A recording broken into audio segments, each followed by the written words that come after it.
Cada casal é um casal e cada caso é um caso, cada casal tem a sua especificidade, né? Mas a gente já viu casos em que chegou neste ponto de, às vezes, um pedir a separação, mas ainda não ter saído de casa, enfim. E exatamente aí, quando um deles, né, pede ajuda profissional, busca um terapeuta, um psicólogo, enfim, um aconselhamento, enfim, busca ajuda mesmo, a gente já viu situações em que isso se reverteu, porque um deles, claro que se forem ambos seria o ideal, mas quando um deles começa a se movimentar e a mudar, né, e a rever o seu posicionamento dentro da relação, a relação tende a mudar também. Ou ela muda para se desfazer, ou ela muda para se restaurar, né? Então existem esses dois caminhos, que é exatamente nesse ponto que a gente chama de ponto de virada, né? Já ia jogar toalha, desistiu, tomou uma decisão, mas na prática ainda está não assinou o divórcio, por exemplo, né? Não assinou nenhum documento, enfim. Nesse ponto de virada, muita coisa ainda é recuperável quando se busca ajuda, quando se realmente fica muito claro o que a pessoa quer, pelo menos um deles, né? Olha, eu quero restaurar, eu quero recuperar, né, o meu casamento e vou em busca de ajuda. Essa é uma das possibilidades. Agora, claro que também há casos, né, de que quando um toma uma decisão e bate o martelo e aí não tem tem situações que realmente não há muito o que fazer, uma decisão foi tomada e uma decisão, enfim, a pessoa não volta atrás.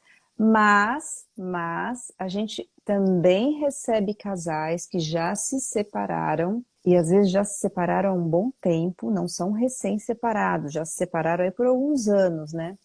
E que percebem só lá na frente que tomaram a decisão errada.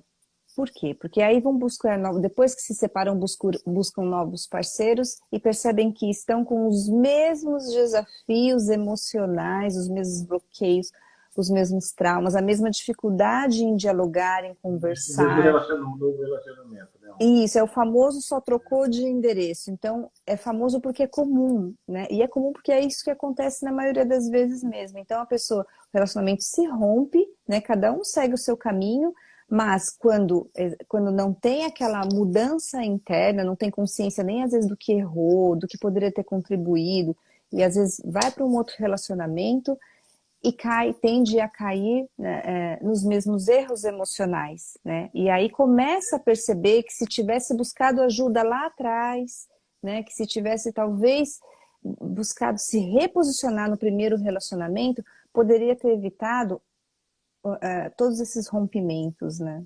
Então existem vários cenários dentro do relacionamento, cada casal é sim um casal, mas aqui são algumas das experiências que a gente mais tem percebido, né? E a gente nunca coloca o decreto de morte para um relacionamento, do tipo, nossa, esse aqui acabou, morreu mesmo, porque isso não dá para antecipar nenhum decreto nesse sentido, exceto casos, como a gente sempre fala, repete, né? Casos em que a vida está em risco, de violência doméstica, aí sim é um relacionamento que tem que ser decretado a morte mesmo, né? Quando a vida está em perigo. Mas em muitos outros casos, não. Esse decreto de morte acabou, o casamento morreu. Existem muitos cenários ainda, mesmo diante já de um pedido de separação, mesmo diante de um divórcio, mesmo quando já nem moram mais juntos, né? Ainda existem cenários a serem revistos.